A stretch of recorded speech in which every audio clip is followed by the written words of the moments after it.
Hello everybody, Leonidas here, and welcome back to the next episode of Commander Cards You Should Be Running, but aren't. Episode 10, the big 1-0, double digits, risk factor. Second upload of the night. Hopefully we can make it to the third one. I'm kind of trying to pump these recordings out as fast as I can, but have them still be quality. I feel like the episode 11 is going to be the best one.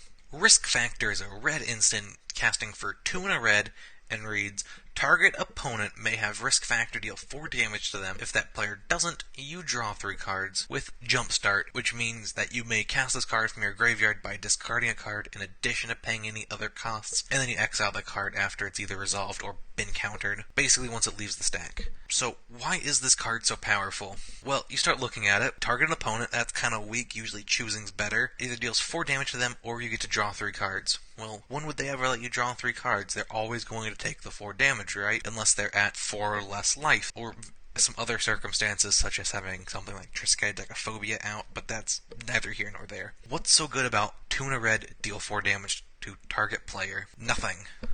What's good is pay 2 and a red, draw 3 cards. But why would that ever happen? Much like one of our previous cards, Library of Lantnom, they get to choose. So, with just a little bit of politicking and a little bit of persuasion, maybe a threat of a board wipe or targeted removal, maybe even a counter spell if you're playing blue-red, this card is just pay 3, draw 3. Sure, the target opponent is still a bit of a downside, because if you're trying to work with somebody who's given themselves hexproof or shroud or anything like that, you won't be able to get the effect off. But I feel like the Jumpstart more than makes up for that, because you're able to do this almost twice. Maybe after the first time people won't be as willing to give you 3 more cards, but 10 turns down the road, turn 13, when someone's going off and you need that answer, someone's probably going to be more likely to just say, yeah, I don't want to take the 4 damage, go ahead and draw 3. Or maybe they'll be at the point of life where they have to let you draw 3 and can't take the 4. Risk Factor is currently selling for $279 USD on Card Kingdom for near mint. Honestly, that is a very fair price for being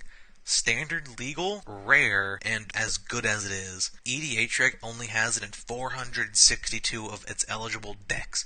That's not even 1% of all the eligible decks it can go into.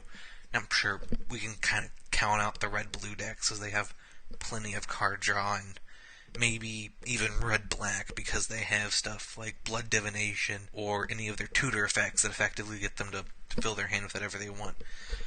That's still 50% of the dual-color decks that this should be in. Unfortunately, there's no ratings on the Gatherer for this right now, even seeing as though it's standard legal, and all the rulings are just the generic how Jumpstart works and how targeting an opponent works on the time of resolution. So, sadly, there's nothing more to go off of here to give us any deeper insight into the card, but I think just this card by itself, it's extremely plain, but I feel like if you can just get it to work, this will be a powerful card, and will definitely do one of the most important things in Commander, and that is opening up discussion and opening up politics at the table. Not making this just 3 mana deal 4, making it the whole table's now working together, and you can get more advantage out of this than just draw 3. Maybe now they're not going to remove one of your creatures because you've started talking and dealing. And that's why I think you should be running Risk Factor in your Commander deck. Don't forget to like, comment, subscribe, turn on notifications, share the video. I've said that in the past 4 or 5 videos now, but as I keep saying in those videos, it is one of the best things you can do to support the channel. Follow me on Twitter with the link below, and thank you for watching.